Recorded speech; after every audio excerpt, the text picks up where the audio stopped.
Allah meridhoi beliau dan berkat beliau kita pun mendapat ridha Allah. Amin ya rabbal alamin. Alhamdulillah, puji syukur kehadirat Allah Subhanahu wa taala. Kembali di malam hari ini Allah kumpulkan kita dalam perkumpulan yang berkah. Diberi kesempatan untuk meraih rahmat dan kebaikan. Maka mudah-mudahan kita tetap menjadi orang-orang yang haus akan ilmu, haus dengan perkumpulan zikir, haus menjadi orang-orang yang senang hadir di majelis-majelis ilmu. Salawat begitu pula salam mudah-mudahan selalu tercurah, tersampaikan kepada baginda Rasulullah Nabi kita Muhammad ibn Abdullah sallallahu alaihi wasallam beserta keluarganya, sahabat-sahabatnya sekalian.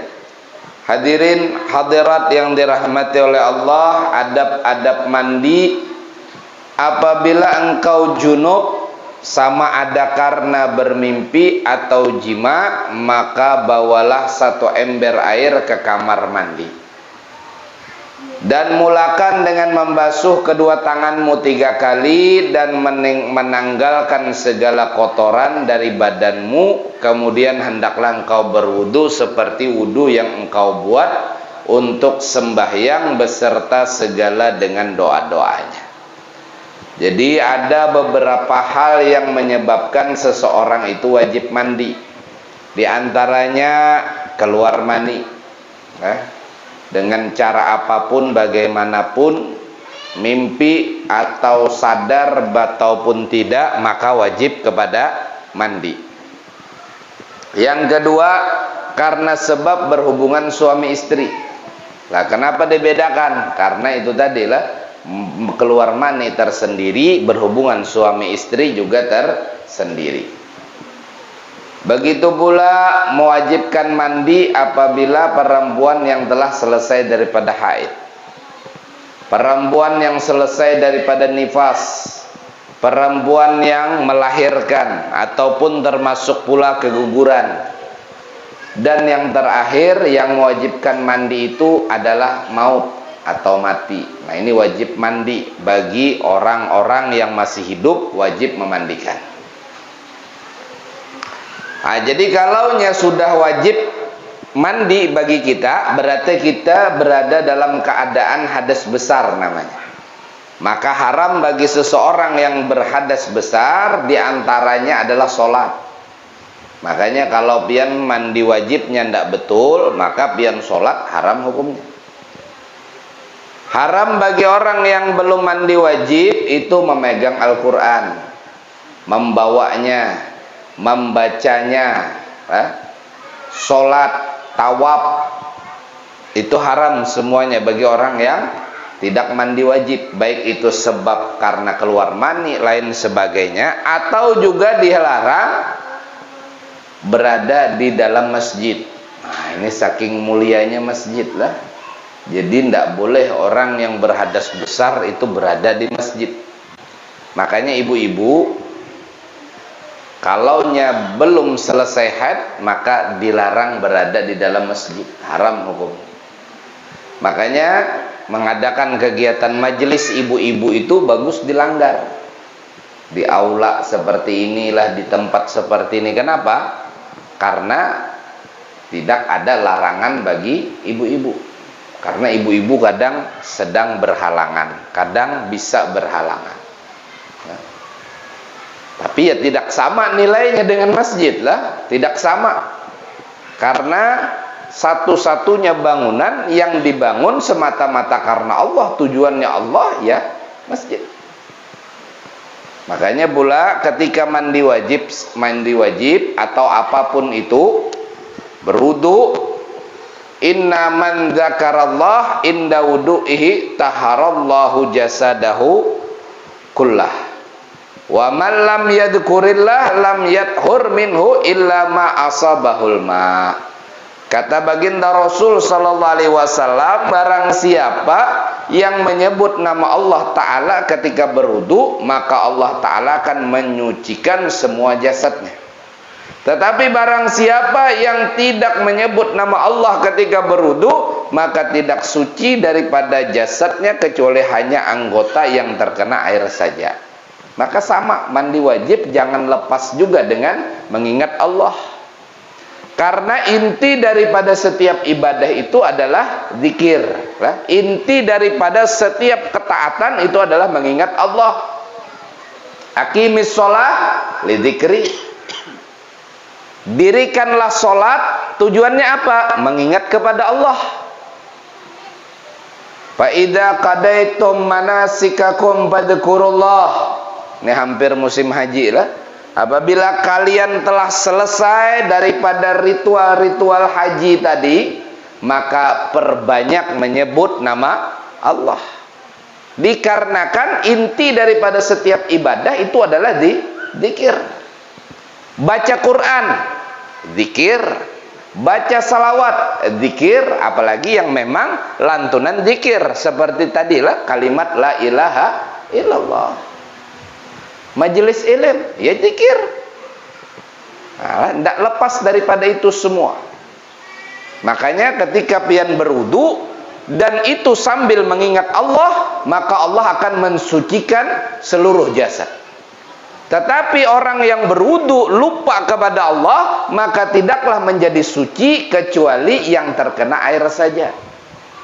Nah, ini saking luar biasanya kaitannya setiap ibadah itu perlu kepada zikir. Makanya lah kadang orang datang ke kota Madinah itu mereka alhamdulillah terpana, terkesima melihat indahnya kota Madinah, terkhusus Masjid Nabawi. Bangunannya indah, arsitekturnya bagus, suasananya indah.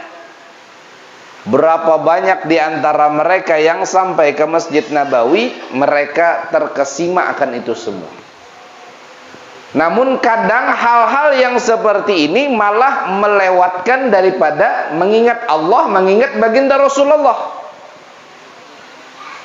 Melihat Masjidil Haram yang begitu besar, yang begitu banyak manusia di sana, terpana. Tapi kadang hal-hal seperti itu melupakan seseorang untuk mengingat kepada Allah. Berapa banyak orang yang memutari Ka'bah yang mereka lakukan hanya sekedar ritual ibadah. Mereka lupa, kita lupa kadang bahwasanya tidaklah kita tawaf memutari Ka'bah kecuali atas perintah Allah. Gerakannya sama, mungkin dengan putar-putar di pasar sama, cuman ada aturan lain sebagainya. Ketika sa'i sama, lari sana, lari sini, jalan sana, jalan sini. Tetapi di dalamnya harus diselipkan mengingat kepada Allah agar itu ibadah bernilai jauh lebih besar daripada ibadah yang lain. Nah, makanya pantas dikatakanlah intisari daripada setiap ibadah, inti daripada setiap melakukan ketaatan adalah zikir kepada Allah. Zikir kepada Allah. Berapa banyak yang sampai ke kota Madinah, oh Masya Allah, ini kota Madinah luar biasa, ini masjid luar biasa. Tapi kadang mereka dilupakan, bukan kemewahannya tersebut yang menjadi luar biasa, tapi setiap jengkal di tanah Madinah adalah tanah yang telah bersentuhan dengan kaki mulia baginda Rasul Muhammad. Kadang kita dilupakan, bukan karena kemewahan Masjid Nabawi itulah yang dia menjadi indah, namun bisa jadi setiap jengkal di dalam Masjid Nabawi adalah menjadi saksi di mana baginda Rasul bersujud kepada Allah. Hal-hal seperti ini bagian daripada zikir. Hal-hal seperti ini bagian daripada mengingat kepada Allah. Nah, maka beruntunglah kalaunya kita bisa hadir di tempat-tempat yang mana kita mengingat kepada Allah. Beruntunglah kalau kita bisa memaksa diri kita untuk duduk di tempat-tempat di saat-saat mengingat kepada Allah. Kata baginda Rasul Muhammad sallallahu alaihi wasallam, Inna lillahi malaikatan yatufuna fit turuq yaltamisuna ahla dzikir. Kata baginda Rasul sallallahu alaihi wasallam yang diriwayatkan dari Sayyidina Abu Hurairah radhiyallahu an, Allah Subhanahu wa taala punya sekelompok malaikat yaltamisuna ahla dzikir, yang mana mereka itu mencari orang-orang yang berzikir. Jadi Allah menciptakan sekelompok malaikat, Allah perintahkan tugas mereka cuma satu. Apa? Mencari orang-orang yang mengingat kepada Allah, mencari orang-orang yang berzikir, orang-orang yang melakukan perbuatan yang mana perbuatan tersebut tujuannya adalah mengingat kepada Allah. Fa idza wajadu yadhkurunallah, apabila kata Nabi mereka mendapati orang-orang yang berzikir kepada Allah, orang-orang yang berkumpul lalu perkumpulan itu mengingat kepada Allah. Ini kayak seperti malam hari inilah, biar hadir, biar berkumpul, biar duduk dari habis sholat isya tadi, tujuan semata-mata ya duduknya kita, lisan kita menyebut nama Allah, lisan kita memanggil nama Allah, hati kita ingat kepada Allah, hati kita membayangkan ini adalah perintah dari baginda Rasulullah. Maka ini perkumpulan yadhkurunallah, yang di dalamnya kita menyebut nama Allah, mengingat Allah Subhanahu wa taala. Jadi kata Nabi, Allah punya sekelompok malaikat. Kata baginda Rasul Muhammad sallallahu alaihi wasallam, Allah punya sekelompok malaikat yang tugasnya mencari orang-orang yang berzikir. Mereka masuk ke pelosok, mereka masuk ke desa, ke pegunungan, ke tempat-tempat yang terpencil, tujuannya cuma satu, mencari orang yang berzikir. Fa idza wajadu yadhkurunallah, kalau salah satu malaikat itu mendapati orang-orang duduk berkumpul menyebut Allah, mengingat Allah, tanadau halumu ila hajatikum, maka malaikat itu akan berseru, memanggil, malaikat-malaikat yang lain ini ada orang perkumpulan, ada orang yang berkumpul menyebut nama Allah. Jadi kebetulan ada satu malaikat arah ke asam-asam sini lah, ke arah tambang-tambang, ada orang ini misalkan pas tekanan di sini ada orang berkumpulan nih lah, menyebut Allah, mengingat Allah, mempelajari ilmu Rasulullah lain sebagainya. Kata malaikat, tanadau halumu ila hajatikum. Malaikat tadi berseru, memanggil kepada malaikat-malaikat yang lain, halumu ila hajatikum. Ini ada perkumpulan yang menjadi hajat kita berataan, maka malaikat tersebut akan berbondong-bondong, sehingganya mereka menghamparkan sayapnya, kata baginda Rasul, maka penuhlah langit dan bumi, saking banyaknya malaikat. Ini luar biasa. Makanya kalau nyoba doa amin ujar pian 50 nama aminakan, itu malaikat ribuan yang mengaminakan. Mungkin kada tahu kita bilangannya, nominalnya berapa. Makanya hati-hati bin mendoakan orang lah, mendoakan yang kada baik, itu malaikat mendoakan pula, dia mengaminkan pula. Makanya kalau di majelis-majelis, di perkumpulan zikir, doakan yang baik-baik lah, doakan yang baik-baik. Tanadau halumu ila hajatikum, maka ujar malaikat tadi, kumpul semuaan di sini. Akhirnya berkumpul mereka. Lalu terjadilah satu dialog yang luar biasa. Nah, ini satu dialog yang luar biasa. Allah Subhanahu wa taala bertanya kepada malaikat itu, para malaikat itu, ujar Allah Subhanahu wa taala, fayas'aluhum rabbuhum wa huwa a'lamu minhum.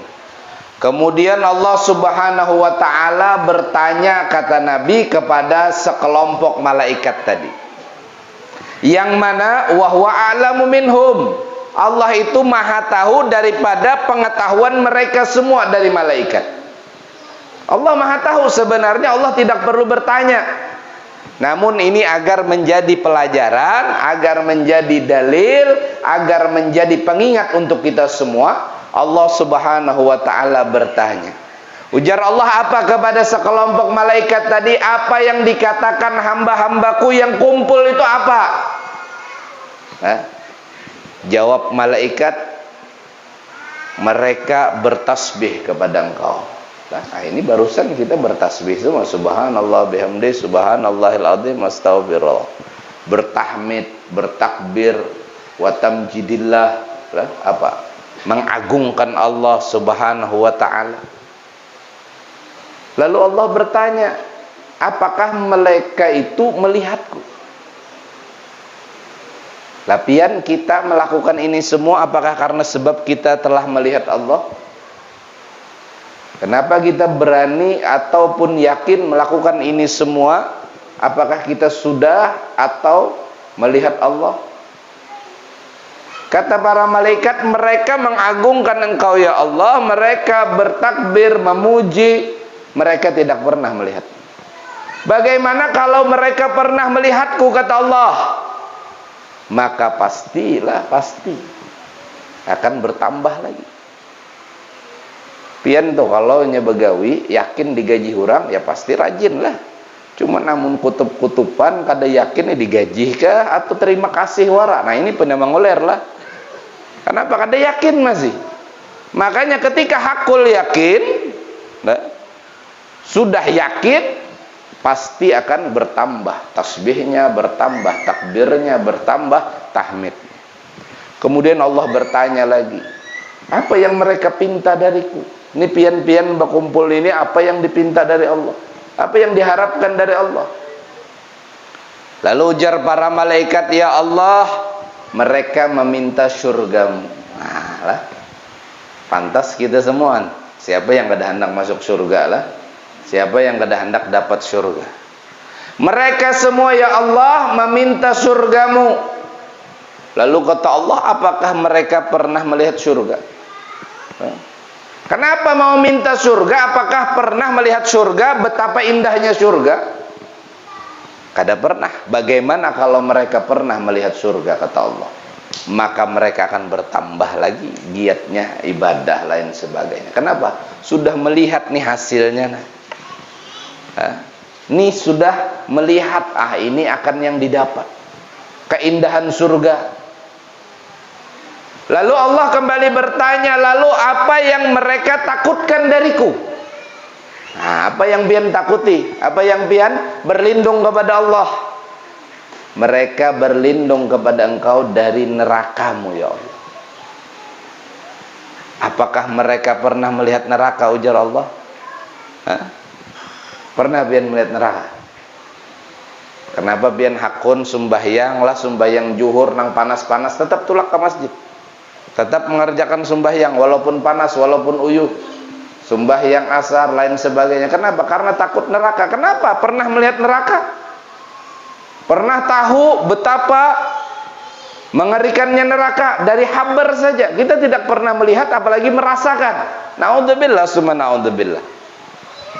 Pernah aja mendengar kabar lah, nukar buku nang bahari itu ada sopen lah, buku kakawanan, buku petrok lah garing itu kan ada bukunya bahari itu. Pian buka tuh lah, ada yang ditumpak, ada yang ditatak lah. Kadang imbah membuka buku itu loh makan kan tapi karuan rasa, padahal lagi kenanakan membukanya. Baru sedikit gambaran tentang neraka. Makanya lah dalam riwayat paling ringan satu siksa di dalam neraka, Allah ciptakan sepasang sendal dari api neraka. Maka si pendosa akan memakai sendal tersebut, maka ketika itu pula yang mendidih itu kepalanya, otaknya. Disangka ini adalah siksa yang paling berat, padahal siksa yang paling ringan. Naudzubillah summa naudzubillah.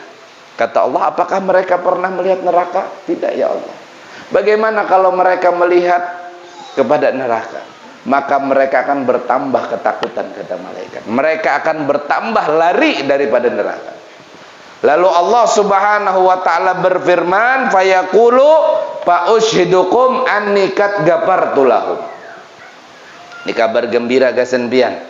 Pian simpan di dalam hati, pian tanamkan di dalam sanubari. Ujar Allah kepada para malaikat, khusus bagi orang-orang yang berkumpul karena Allah, orang-orang yang duduk karena Allah. Apa ujar Allah? Fa ushidukum anni qad ghafartu lahum. Wahai para malaikat, fa ushidukum, saksikan kalian para malaikat, sesungguhnya aku telah mengampuni dosa-dosa mereka. Fa ushidukum anni qad ghafartu lahum. Jadi biar kita kalau pina koler lah mau duduk hadir di majelis ilmu, majelis dzikir, majelis baca Quran, majelis taklim lain sebagainya yang bisa mengingatkan kita kepada Allah, ingatkan. Fa ushidukum anni qad ghafartu lahum. Ujar Allah, saksikan sesungguhnya aku telah mengampuni dosa-dosa mereka. Mereka mengen surga padahal mereka tidak pernah melihat surga. Mereka takut neraka padahal mereka tidak pernah melihat neraka. Maka ujar Allah, saksikanlah aku telah mengampuni dosa-dosa mereka. Ini pertanyaan gampang lah bagi kita. Mulai bangun tidur tadi subuh sampai ini, sampai jam ini, berapa banyak dosa yang sudah kita lakukan, yang kita sadari, yang kita sengaja melakukan, yang kita sadar akan dosa tersebut. Berapa banyak? Berapa banyak di antara kita yang tidak mampu menghitungnya. Dan kadang sampai detik ini kita masih belum bertaubat kepada Allah, masih belum meminta ampun kepada Allah. Ini baru dosa yang kita sadari. Bagaimana dengan dosa yang tidak disadari? Ini baru 1 hari dari bangun tidur sampai sekarang, belum kita tutup hari ini, belum. Namun sudah berapa banyak dosa yang kita lakukan, berapa banyak kemaksiatan yang kita laksanakan, kita kerjakan, dan berapa kali sudah telah kita meminta ampun kepada Allah, atau jangan-jangan belum.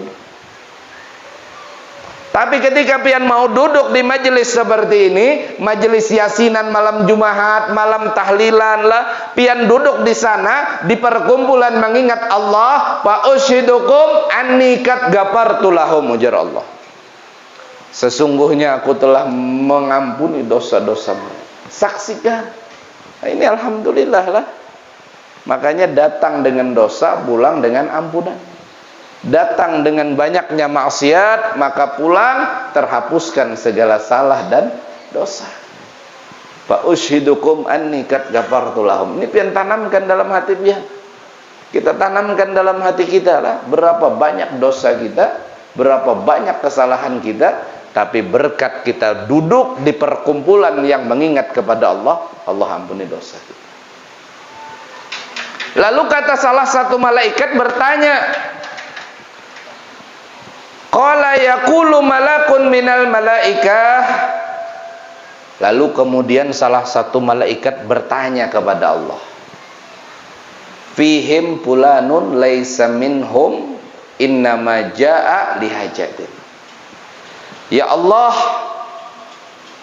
di perkumpulan itu ada si fulan, di perkumpulan itu ada si fulan, di perkumpulan itu ada si anu, ya Allah. Yang mana si anu itu bukan dari golongan yang mana mereka berkumpul karena Allah, bukan.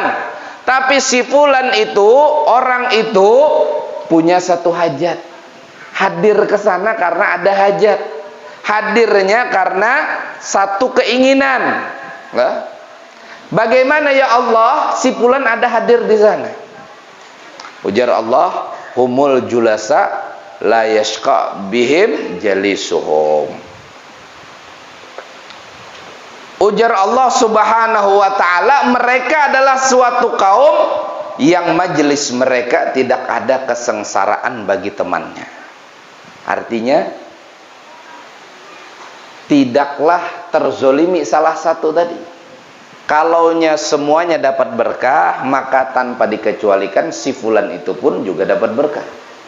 Kalau semuanya dapat ampunan, maka si fulan tersebut pun dapat ampunan.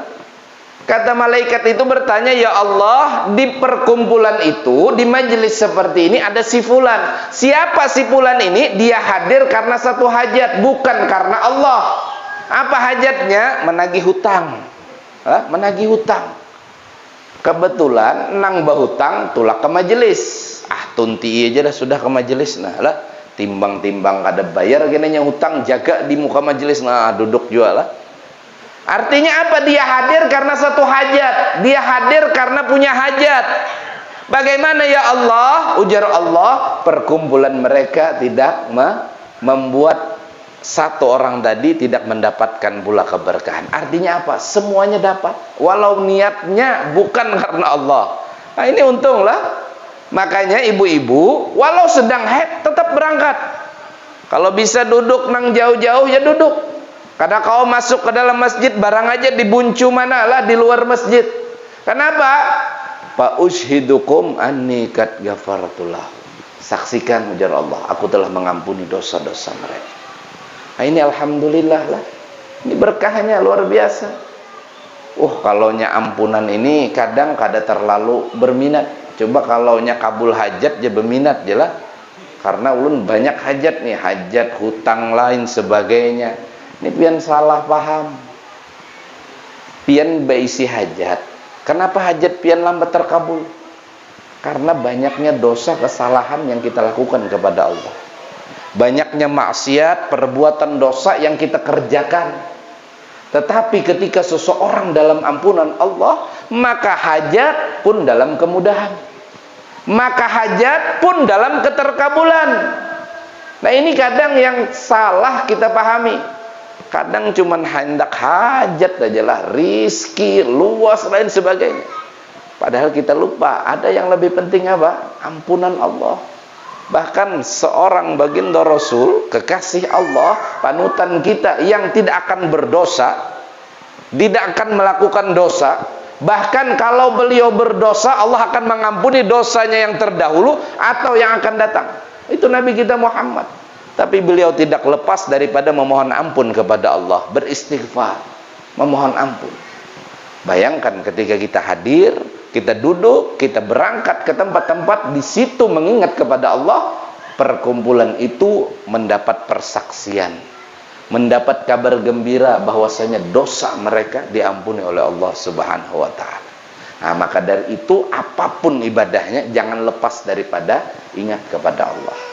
Intisari daripada ibadah apapun harus ingat kepada Allah Subhanahu wa taala. Nah sama mandi wajib tadi juga. Mandi wajib tadi jangan lepas daripada mengingat kepada Allah. Nah ini baru mandi wajib lah, mengingat kepada Allah. Apabila engkau sudah selesai daripada berwudu, maka tuangkanlah air ke atas kepalamu 3 kali dan engkau berniat mengangkat atau menghilangkannya. Nah jadi jangan lupa untuk berwudu. Jadi mandi wajib, pian bersihkan dulu kemaluan depan, kemaluan belakang. Yang ada najisnya, kotorannya bersihkan. Setelah bersih, lalu pian ambil air suci mensucikan. Entah itu pakai gayung atau pakai selang. Pian basuh kemaluan depan pian sambil berniat sahajaku mandi wajib di 2 kemaluan saja. Berarti kemaluan depan, kemaluan belakang. Dan bagian belakang bagusnya membasuh dalam keadaan jongkok, duduk. Kenapa? Dia akan terbuka. Jadi tidak ada kekhawatiran, was-was kalau air tidak mengenai bagian luar daripada kemaluan belakang. Kenapa? Karena dia elastis. Ketika pian berdiri membasuhnya, inya bakariup lah. Nah, bakantum. Kalau bina kerucutannya banyak, pas kada tekana air. Sedangkan ini adalah sesuatu yang wajib dibasuh pula. Nah, sama apalagi perempuan lah. Bagian depan juga sama seperti itu. Karena yang wajib dibasuh bagian luar perempuan itu adalah yang terbuka ketika dia jongkok. Nah, jadi basuh kemaluan depan, kemaluan belakang sambil berniat sahajaku mandi wajib di 2 kemaluan. Selesai, lalu pian berwudu dengan cara wudu yang disunnahkan lain sebagainya. Selesai, doa-doanya lain sebagainya lah seperti yang sudah disebutkan. Lalu pian ambil lagi air, lalu siramkan ke kepala sahaja mandi wajib fardu lillahi ta'ala. Atau napa nang niat pian biasanya napa? Nawaitul gusla li raf'il hadasil akbar lillahi ta'ala. Apalagi nawaitul gusla, ya pokoknya macam-macam niat lah, yang penting berniat. Nah, pian niat mandi kepala, selesai kepala, maka bagian sebelah kanan badan, nah, depan sampai ke bawah, lalu bagian sebelah kiri depan sampai ke bawah. Nah, sunnahnya mandi itu dalam keadaan berdiri. Kenapa? Supaya memudahkan air menyampaikan, memudahkan kita menyampaikan air ke seluruh tubuh. Nah, pian basuh kanan dahulu, lalu kiri, lalu belakang, kanan, belakang, kiri, selesai. Selesai daripada mandi wajib, langsung sholat, boleh, boleh. Kenapa? Pian sudah berwudu di awal tadi. Nah, kecuali pian waktu mandi wajib tercapai lah, karena salah satu yang membatalkan wudu adalah menyentuh kemaluan anak Adam. Anak Adam, pian anak Adam lah, anak Nabi Allah Adam. Pian japai ampun pian, apalagi ampun orang lah. Nah, ya lawan bini maksudnya lah. Oh, ini kayak apa mandi wajib lawan bini? Sunnah. Nah, itu Nabi diceritakan, diriwayatkan oleh Sayyidah Aisyah, Nabi sering mandi bersama beliau. Nah, lah. Ini jangan-jangan pian kada pernah mencobai lagi nah. Nah, ini setidaknya sekali seumur hidup pian cobai. Nah, ini sunnah Nabi. Nah, dan ini menambah kemesraan pulang lah. Nang tadinya hendak babini dua bisa kada jadi ini mbah inilah. Ini pas kebetulan malam Jumat malam inilah. Nah, boleh kada guru digabung ulun nih hendak hemat aja selajur mandi wajib, mandi sembahyang Jumat. Boleh. Mandi sholat Jumat diperbolehkan apabila sudah terbit fajar. Artinya orang adzan subuh sudah selajur mandi biarlah. Mandi wajib, mandi sembahyang Jumat dapat beratan hematnya lah. Dan perkara-perkara yang wajib di dalam mandi ialah, nah yang wajib-wajib artinya kada boleh ditinggalkan. Yang pertama niat. Innamal amalu bin niat. Nah, ini madhab kita mewajibkan niat. Ini kada boleh kada berniat. Makanya nang membasuh kemaluan tadi berniat, yang membasuh awal kepala tadi itu juga berniat. Sahajaku mandi wajib dalam hati lah, dalam hati. Yang kedua, wajib hukumnya menghilangkan najis dari badan sebelum mandi wajib.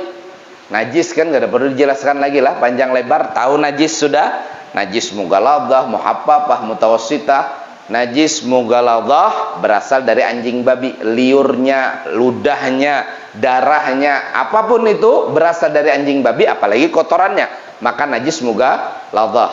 Yang mana disebutkan najis mughaladhah, najis besar, najis paling berat, karena mensucikannya harus disucikan dengan 7 kali basuhan, air suci mensucikan, dan salah satunya bercampur dengan tanah. Lalu ada najis muhaffafah. Apa najis muhaffafah? Najis yang paling ringan. Karena dikatakan najis ini paling ringan, cukup ambil air suci mensucikan, percikan hatta yabtalla, sehingganya menjadi basah itu tadi, maka sudah suci. Nah, ini kenapa disebut paling ringan? Karena cukup dipercikan. Sudah.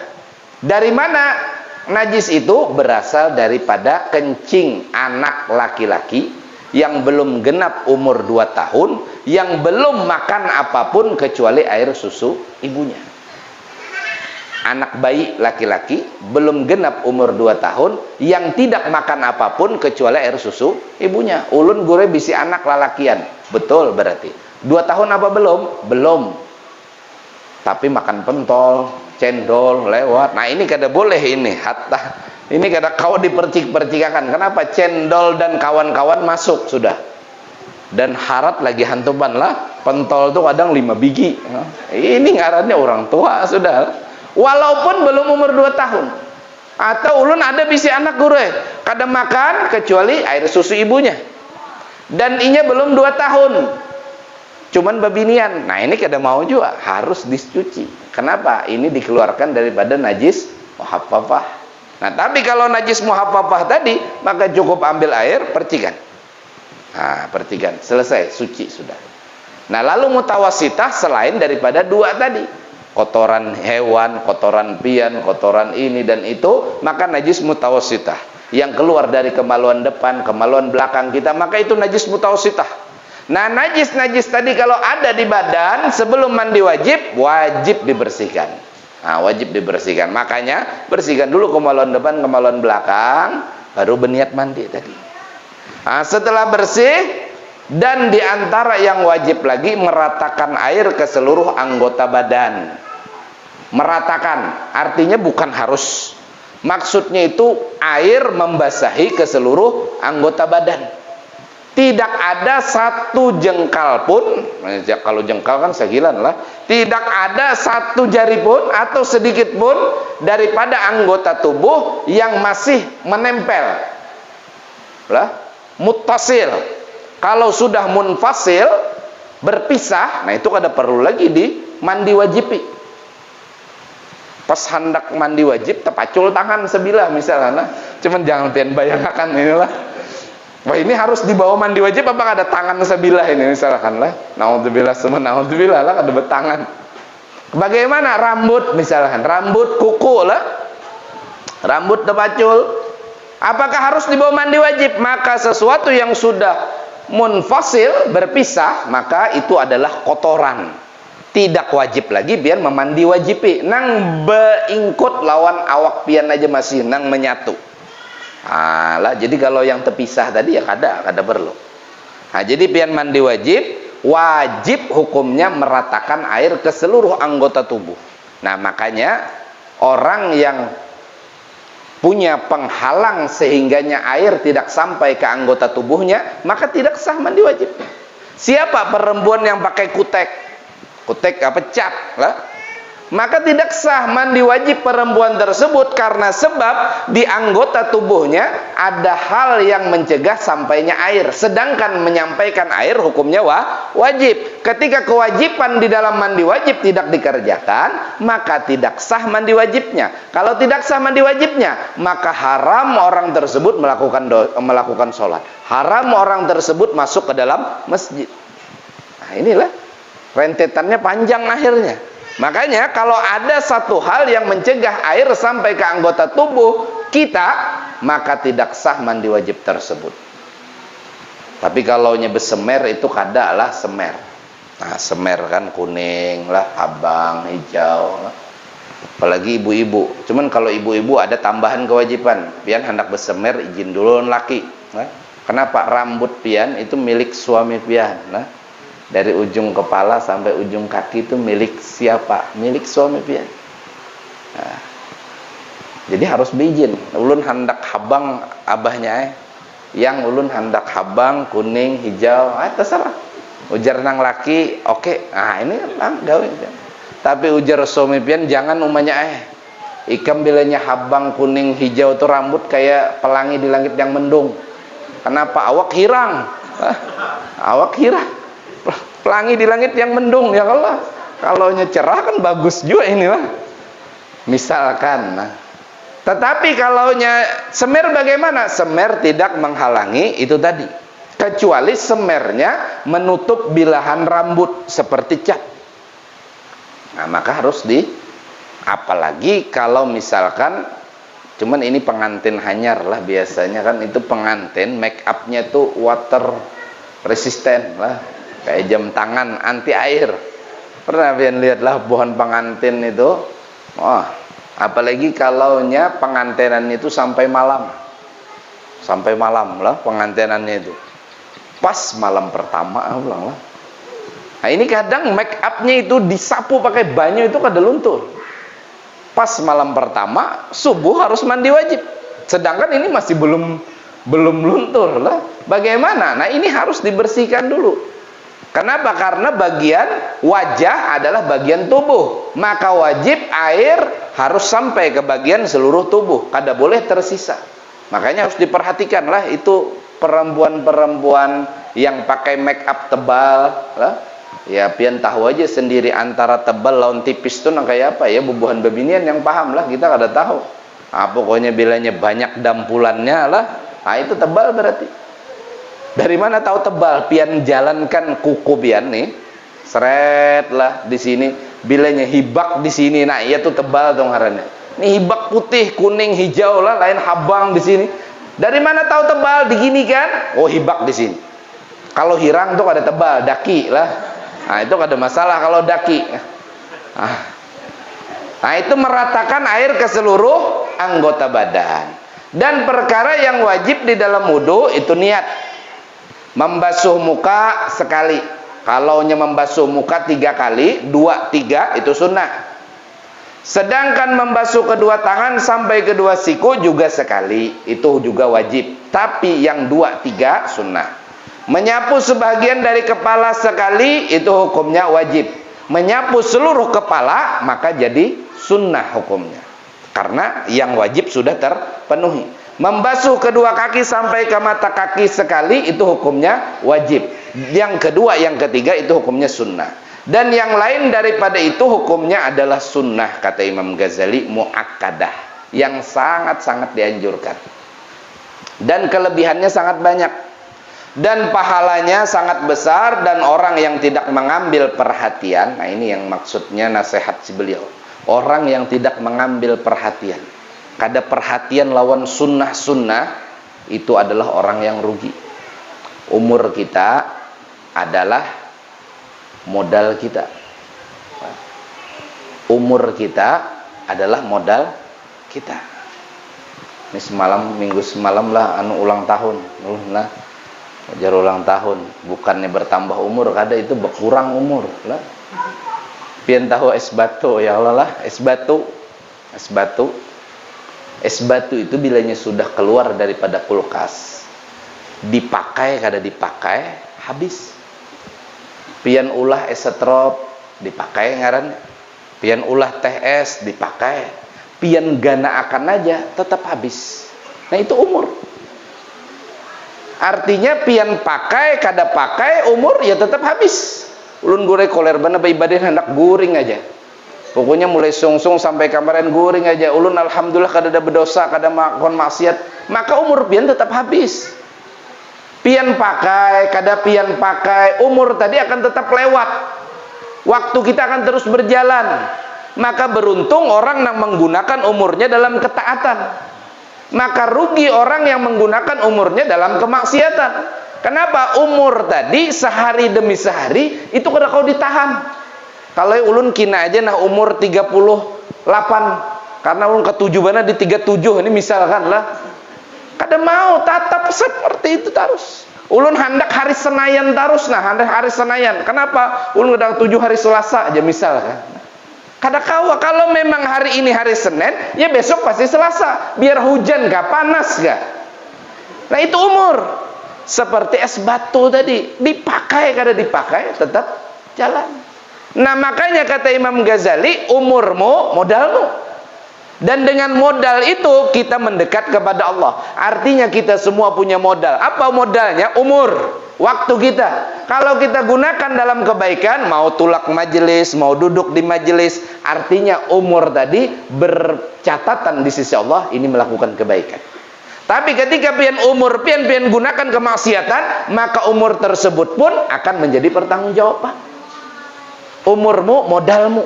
Dan dengan modal tadi kita ingin dekat kepada Allah. Dan siapa yang rugi? Orang yang kada perhatian dengan sunnah. Karena apa? Sunnah itu keuntungan. Modal, umur kita modal. Supaya lek modal, supaya kembali modal tadi apa? Kerjakan yang wajib. Pian diberi umur agar mengerjakan yang wajib, sholat 5 waktu. Tapi kalau pian mau punya keuntungan, yang sunnah-sunnah dikerjakan. Duduk majelis lah, baca selawat ini dan itu lain sebagainya. Kenapa? Mau kada mau, umur tadi tetap berlalu. Maka untung pian lah tulak ke majelis mulai ujung sana, Sungai Banta ke sini. Sekilo kada sampai lah, sekilo lah perkiraan. Sekali 2 kali putaran gas sampai sudah. Artinya kalau pian mau ungut, pian mahayal, ini kada lawas hayalan lah sampai sudah sampai ke majelis. Tapi ketika pian putar gas, ini lisan la ilaha illallah, Allahumma salli ala Muhammad, atau hati Allah Allah Allah, maka umur tadi yang mau tidak mau habis dipakai atau tidak, maka akan bernilai. Yang cuman ngargas tadilah tahayal sedikit sampai sudah, maka habis dengan sendirinya, dipakai atau tidak. Nah itu umur. maka umurmu modalmu, kata Imam Ghazali. Dan rugi orang yang tidak punya perhatian terhadap sunnah. Kenapa? Karena sunnah itu keuntungan, bahkan bisa membahayakan yang wajib. Nah, kalau pian gak ada perhatian, apalagi meremehkan, bisa membahayakan yang wajib. Kenapa? Karena kesunnah kesempurnaan bagi yang wajib. Karena perkara-perkara yang sunnah itu menyempurnakan kepada kekurangan yang ada pada yang wajib. Wallahu a'lam. Insyaallah kita lanjutkan pada pertemuan yang akan datang. Mudah-mudahan umur kita manfaat, waktu kita manfaat, waktu kita berkah, waktu kita bernilai taat di sisi Allah. Amin, Allahumma amin. Sebelum ditutup mungkin ada yang mau ditanyakan. 5 menit lah, habis ya, pas. Ada? Silakan. Mandi tadi gerak Tinggi. aman di sungai ya, langsung bertajun udah jaga. Jadi tidak disyaratkan tertib lah, berurutan. Kalau hendak batis dahulu boleh ke kada kajar. Oh, kada boleh, kada. Karena tidak disyaratkan tertib. Jadi pian terjun terok lah. Imbas sudah tuntung lah, lalu pian terjun terok. Tahu ada pian terjun terok? Wah, kayak itulah terjun terok. Ini nang kada suah berlomba di sungai, kada tahu lah terjun terok. Ada lagi terjun itu terjun kelapa nyiur lah, nah model kayak itulah. Sudar ya. Nah, ini kada tahunya pian lah. Kayak apa hukumnya? Karena tidak diwajibkan, disyaratkan tertib. Apabila ben-benit saja aku mandi wajib, dar langsung. Ya pian karena sunnah hukumnya meratakan, ya pian gerak-gerakan keluar, selesai dah. Lillahi ta'ala. Kayak apa jar? Ya sudah, selesai mandi wajib pian. Tapi lah kalau pian sesuai aturan tadi, berarti pian dapat sunnah. Nah, kalaunya yang kada tertib tadi, berarti pian menyelesaikan yang wajib. Bukan kada boleh lah, boleh aja. Nah, lah mulai batis misalkan, mulai tangan, ya enggak ada masalah. Ada yang lain? Silahkan.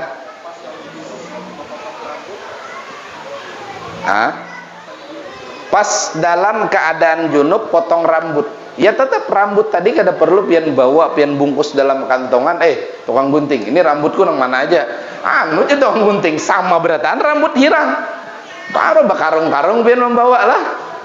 Tidak perlu harus membawa rambut tadi. Tapi kalau bisa ya jangan potong-potong waktu dalam keadaan junub, kecuali darurat.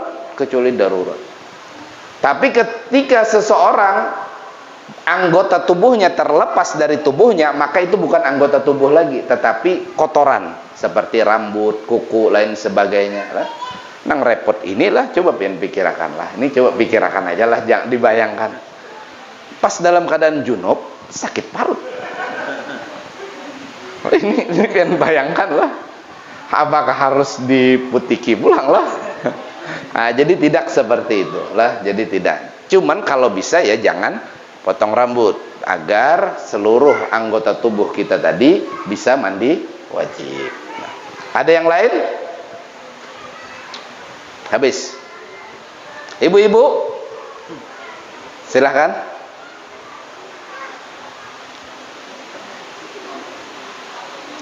Wallahu a'lam. Mohon maaf kalau ada salah ucapan, perkataan, perkataan yang menyinggung perasaan.